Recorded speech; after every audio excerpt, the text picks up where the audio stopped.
सो hi दोस्तों, good morning. My name is Anamika. So आज का जो हमारा टॉपिक है वो फाइटोक्रोम के ऊपर होने वाला है। सबसे पहले हमें पता होना चाहिए व्हाट इज़ फोटोमॉर्फोजेनेसिस। हमें पता है लाइट प्लांट के लिए फोटोसिंथेसिस के लिए बहुत ज़्यादा इम्पॉर्टेंट है, लेकिन इसके साथ साथ लाइट प्लांट की ग्रोथ के लिए, डेवलपमेंट के लिए बहुत ज़्यादा इम्पॉर्टेंट है। Light is important for photosynthesis but also necessary for plant growth and development.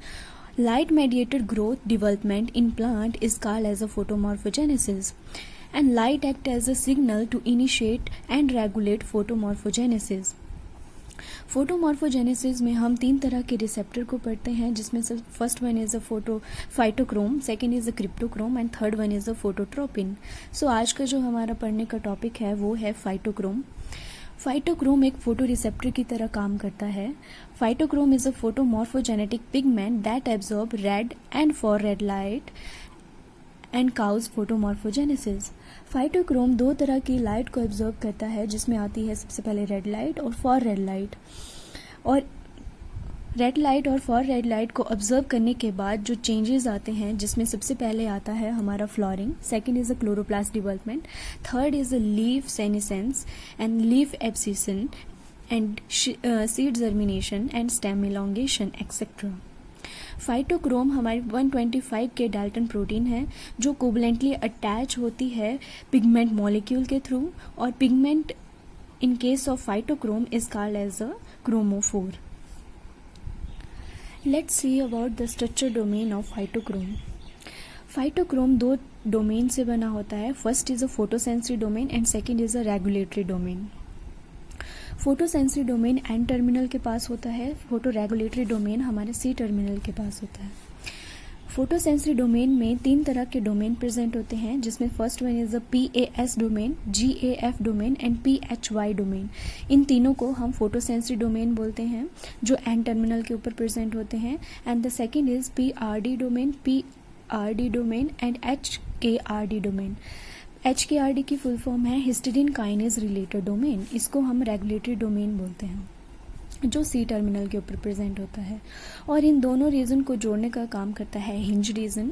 हमारे GAF के ऊपर फाइटोक्रोमोबिलिन प्रेजेंट होता है, जो जिसके पास लिंकेज होती है थियो ईथर लिंकेज।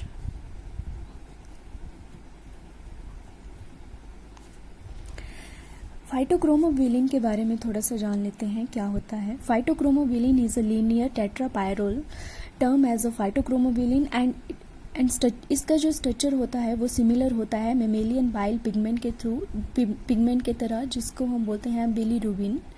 ये सिंथेसाइज होता है प्लास्टिड में, और इसका जो प्रिकर्सर है वो है अल्फा अमाइनो विलोइनिक एसिड।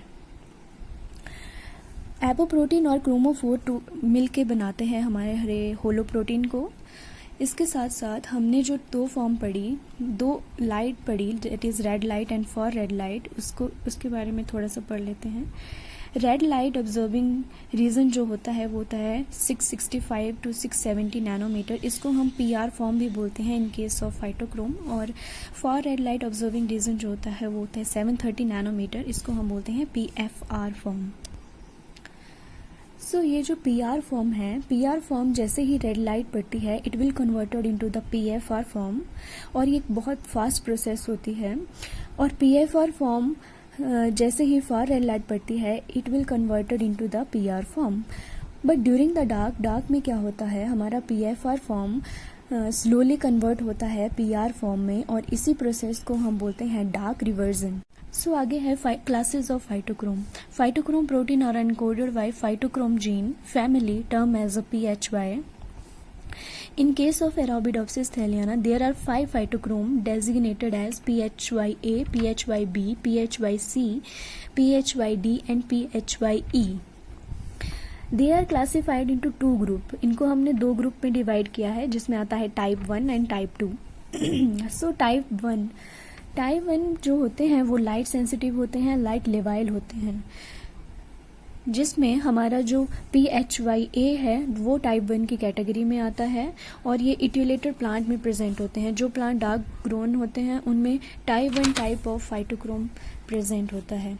और टाइप टू फाइटोक्रोम जो होते हैं वो लाइट स्टेबल होते हैं, सो present in both light and dark grown plant. And PHY जो होता है इसमें, दैट इज हमने यहाँ पढ़ा था PHY B and C। PHY B जो होता है वो मोस्ट अबंडेंट फाइटोक्रोम होता है, और PHY C and E are less abundant. यहाँ पे मोस्ट इम्पॉर्टेंट थिंग ये है कि जो टाइप 1 होता है वहाँ पे न्यूक्लियर लोकलाइजेशन सिग्नल नहीं होता है प्रेजेंट। जो टाइप 2 होता है इनमें न्यूक्लियर लोकलाइजेशन सिग्नल प्रेजेंट होता है। सो इनके मोड ऑफ एक्शन के बारे में हम बाद में पढ़ेंगे। आज के लिए इतना ही। आई होप आपको ये लेक्चर अच्छा लगा होगा। Thank you.